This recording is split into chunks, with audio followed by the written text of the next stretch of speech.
To Ukraine now, and Ukraine and Russia have continued striking each other overnight. Ukrainian officials say 6 people were killed in the city of Zaporizhzhia. The Ukrainian President Volodymyr Zelensky said that Russia had used North Korean missiles in that attack. And in Voronezh, in southern Russia, warehouses belonging to the online retailer Wildberries were struck by Ukraine. Our Ukraine correspondent Dan Johnson is in Kyiv with the latest. There was another intense round of Russian strikes on Ukrainian cities last night. There were air raids in Kyiv just after midnight. The sirens first sounded here, and then there were quite intense explosions soon after, though that may have been the air defences here operating. There was a second air raid in this city at around 3:30 a.m. But only one casualty reported here in Kyiv. There was a fire at a warehouse on the outskirts of the city where one person was hurt. There was also a strike affecting a children's hospital on the edge of the capital, but those patients and staff were sheltering in their basement.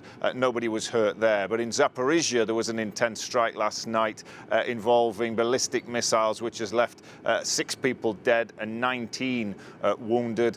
There were more reported deaths in Dnipropetrovsk. And we got figures from Ukrainian officials saying that 120 drones were fired by Russia last night towards Ukrainian cities.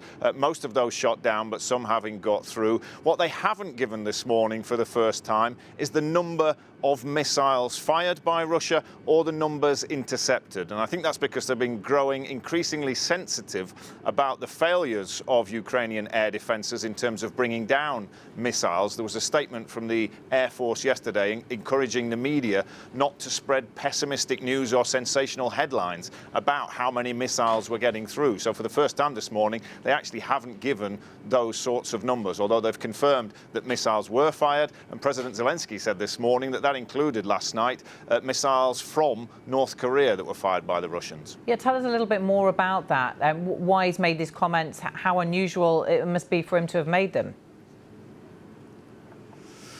Yes, it's something that President Zelensky has been increasingly concerned about. It's not the first time that North Korean missiles have been fired by the Russians, but he is concerned that the Russians are increasingly reliant on North Korea. He says that's a sign of weakness, but that it does pose an increasing threat. And he said not just to Ukraine. He'd actually already warned in his address to the people here last night before that round of strikes that North Korean missiles were posing a greater threat. And he said that would also be felt by neighbouring countries like Japan and South Korea. He's using that as another means to try to garner international support for his cause in this war. He'd already warned as well days earlier about the increasing numbers of North Korean soldiers that were being brought in to support Russia's military effort. So a growing threat he feels from North Korean ballistic missiles, which are now part of the regular, almost nightly air attacks that Russia is carrying out against Ukraine.